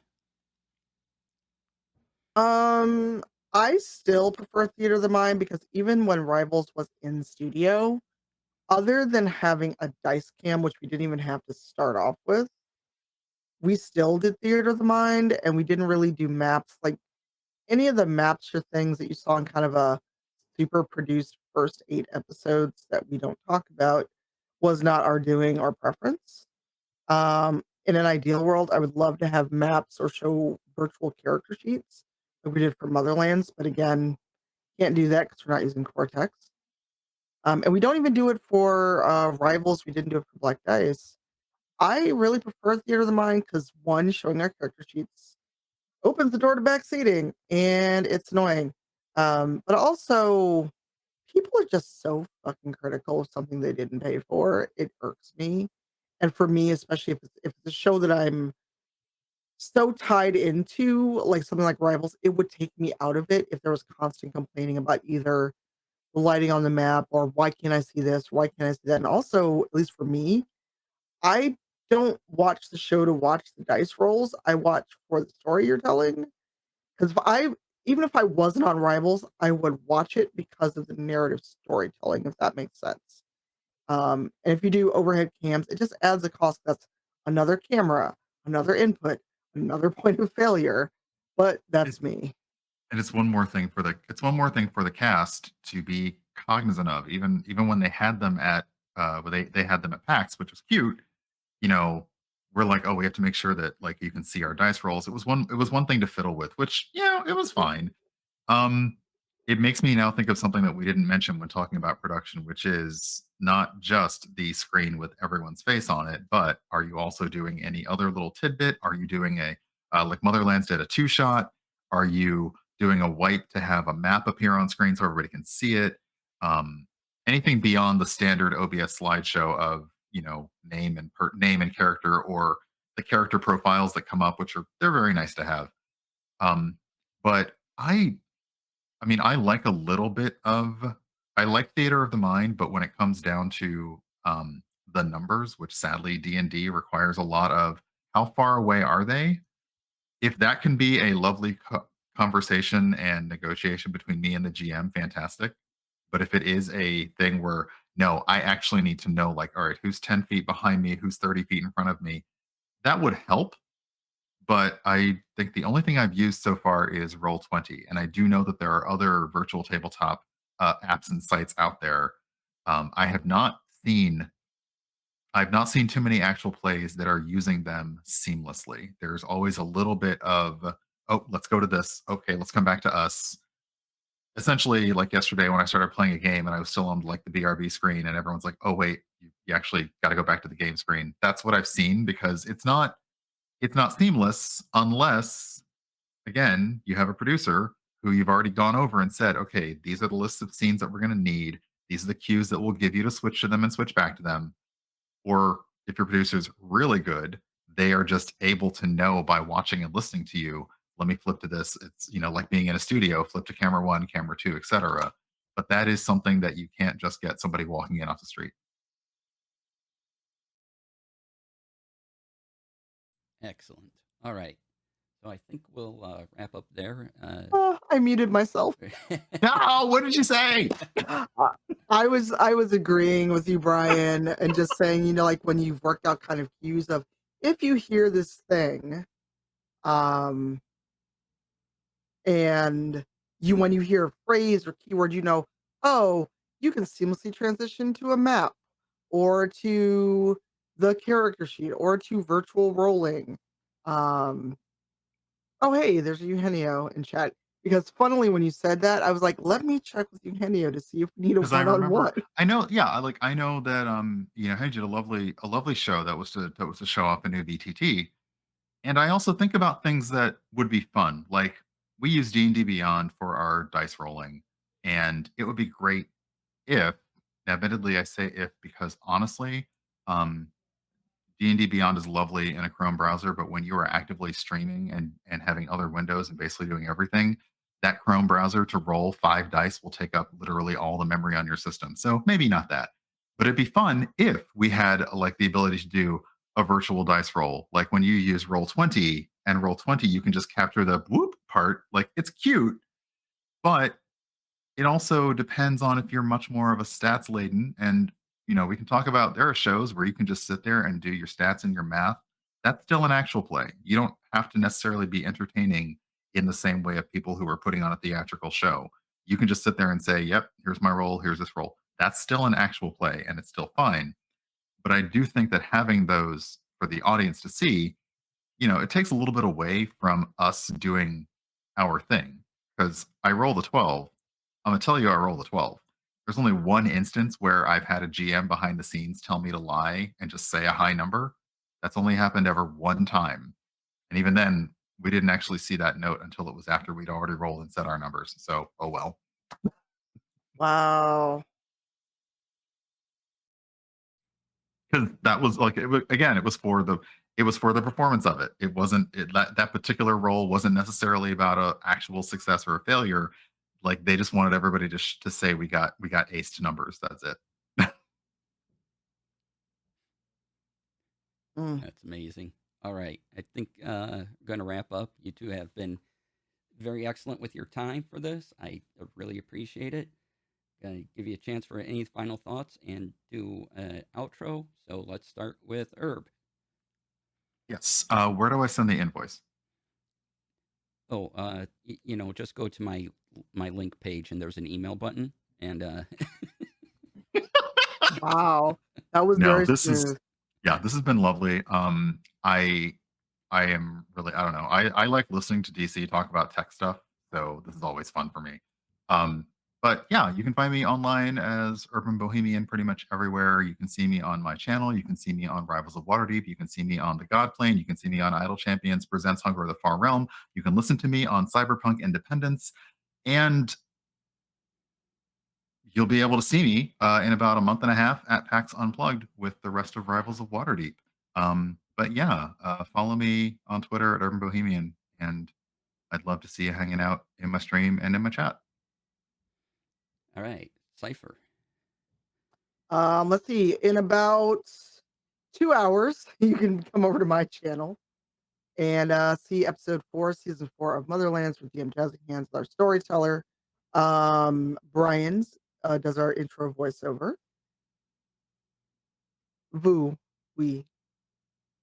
No, I'm not going to do it. Wow. Mm. I hope you don't Sunday, make me do that live because I may have a joke about doing it when we do Motherlands live. I completely forgot that we're doing Motherlands at PAX as well. I may have a joke about the narration there. I may make you do it live. Once we get everyone's characters, maybe like, and so we're going to start this with an actual live VO from I'm Brian gonna whip Gray. out an old school tape recorder, like the mini old detective one, and just Oh hold my it up to god. the microphone. Oh god, that would sound terrible, but I wouldn't put it past you. Um, but yes, in a couple hours, come back to my channel for Motherlands, Sunday Rivals. Tomorrow, I don't know if it's available publicly, but I'm actually giving a talk to a digital black feminism course on technology, blackness, and games. Hopefully, it'll be recorded. Um, and I've just been playing a little bit of everything because, as I joked the other night, I said I was going to be a creative streamer, and then every game code under the sun fell in my lap. So, still got to play Scorn. Got back into Resident Evil. Oh, and I'm raising money for Extra Life through AMD because I'm on part of AMD Red Team. So, check my tweets. The link is there. And if I get up early enough, we'll either do some more streaming or I may actually get my Switch hooked up and can play Mario Rabbids. I don't know. Uh, Nice. yes, if I get that actually done today. But yeah, CypherofTyr everywhere on the internet. Come say hi, be nice, hang out. Excellent. And I've been your host for this very lovely panel. DC, you can find me on Twitch, Twitter, and Instagram under DC Lasair. That's DC Lasair. You can type !DC in my Pointing chat at me. and get all my links. I'm pointing at both of you. You're over there. Okay. Wow. If you want to support me, there's the Ko-Fi link above our heads, or hit that subscribe button down below. And I'm Oh, here. come on. We need one sub for the goal. Come on, y'all. Really? One sub for the goal. One. Just one. Someone give up a sub. I did my part earlier. Thank you. Look at there. There you go. So, yay! Thank you, Blair. Thank you for the sub. Appreciate it. Yay, goal hit. Now I gotta change things. Hitting more buttons. Yeah, see, more stuff you have to More do stuff now. I gotta do. I know, right? But for a good reason. It's for a very good reason. And thank you for the bits. I appreciate that too. That And a was hype train. A hype train right at Oh the my end. goodness. Hype train at the Perfect. now we end. have to keep talking We gotta keep because now you talking. need to get a hype train. All right. So, So the Brian, subscribe button, it's down there somewhere, yes, or it's right It's under under Brian it's at least. under me. Yeah, under it's under Brian. me. Yeah. So Brian, what are you thinking about playing for our live show of Motherlands at PAX? I don't know yet, and that is as somebody who has seen all of the inner workings and behind the scenes, and I Wow. still haven't yet decided. But I'm probably gonna have some questions for folks. I have some ideas, but yeah, I may have some questions for folks and stuff because that is always a little bit. I won't lie, like I can probably deal with the live thing a little better now that I've done it, but this is a Mhm. relatively new system for me. So I'm going to be, I and perhaps other people at the table are going to be the ones with the questions like, okay, so can I and how do I and so on and so forth. But coming up with an actual character concept, I don't have one yet, but I'm going to have fun creating one. Okay. And I don't know if Lady Luck is still in the chat, but she's joining us at the table Yeah, for Motherlands, which means if she's at the table, she can't cause chaos. We hope. she We can still hope. adopt. She can still adopt every animal we find. Oh no. I mean, Why did you remind me of this? there's a culture, there's a pack master ability for a reason. So, Oh no. yep. Oh no. Why did I say this out loud? She's gonna see this. Oh no. Pirate's like, I'll tag in for tag nabbit. And there she is. And So thank yeah, you. Thank you for the subs. We are at a level 3 hype train. I really appreciate that. That's awesome to see. Love it. Love it. Let's see. Wow. What more do I have? Oh, yeah. Not Mandy with the chaos. Mandy with the chaos. mhm, yeah. Mandy with the chaos.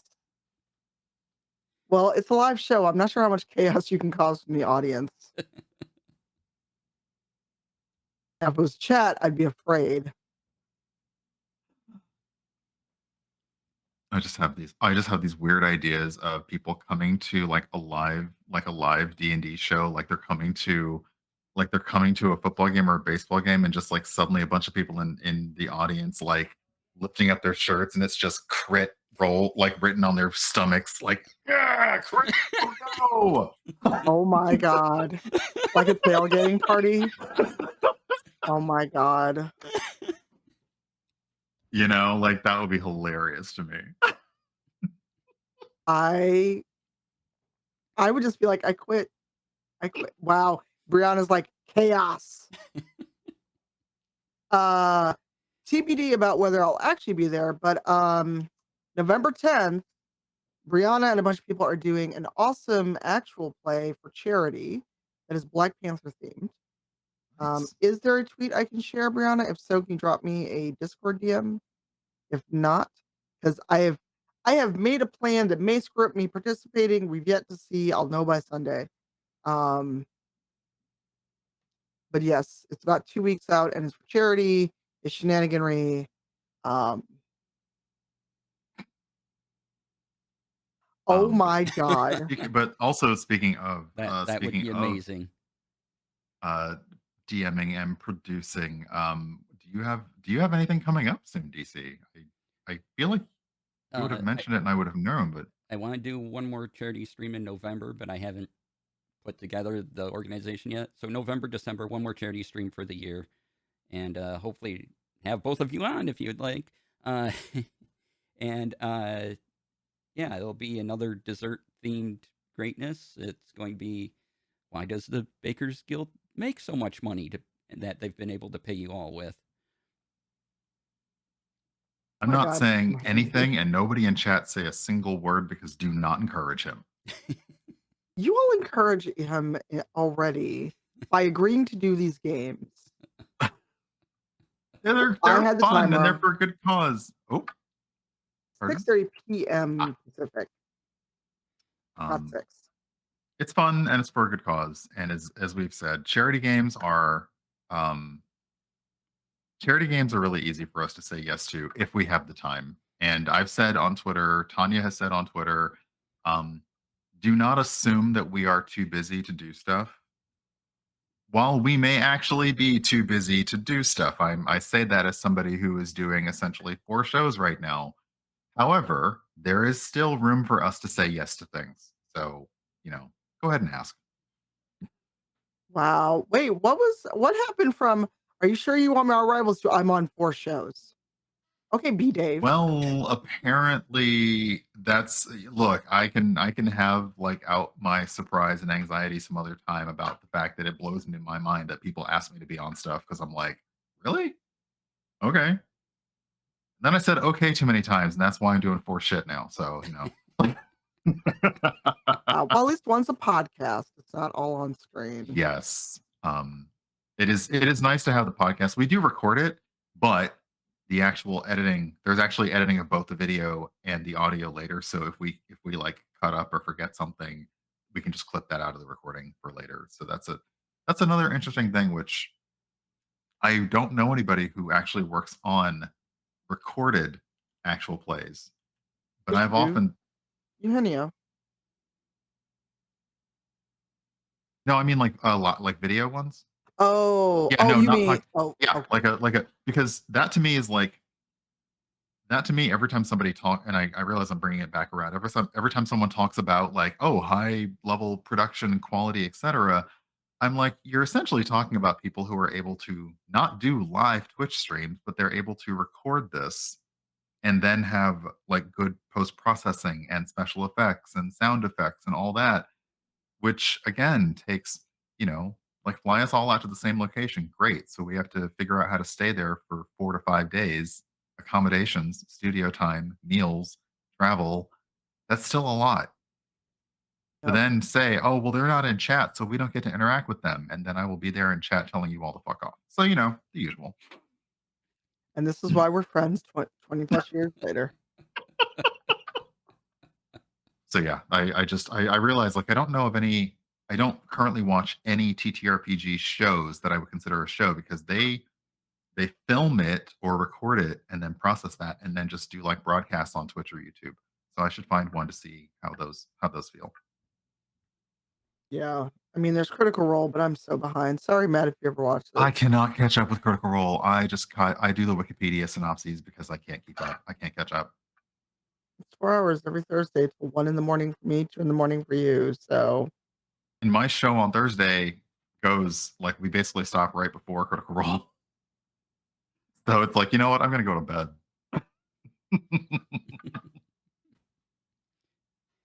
All right. I'll take this time to thank everyone once again for being here. Thank you to my wonderful guests. Once again, I'm DC. I produce Rivals and a bunch of other things, I'm sure, that just fell out of my head. Uh, I stream right here. It's my channel. Imagine streaming on your own channel. What? Uh, Monday through Fridays at 3 p.m. Eastern. So come on by. Currently playing Vampire Survivors. I know all of you are catching up to the coolness that it is now. They're at 1.0 and Twitch integrations. But some people have been playing that a lot longer and enjoying it. Wow, But this is like an OG. AC is like an wow. OG over here for Vampire Survivors, y'all. So he was playing it before it was cool. Okay, wow. Exactly.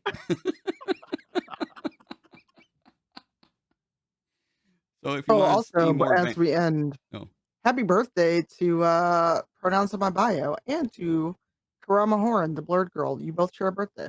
happy Happy birthday! birthday. Yay, birthdays! Nice Vampire Survivors hipster. Brilliant. But yes, I will be playing Happy Birthdays, and I will be playing more Vampire Survivors on this very channel tomorrow. Come join the chaos.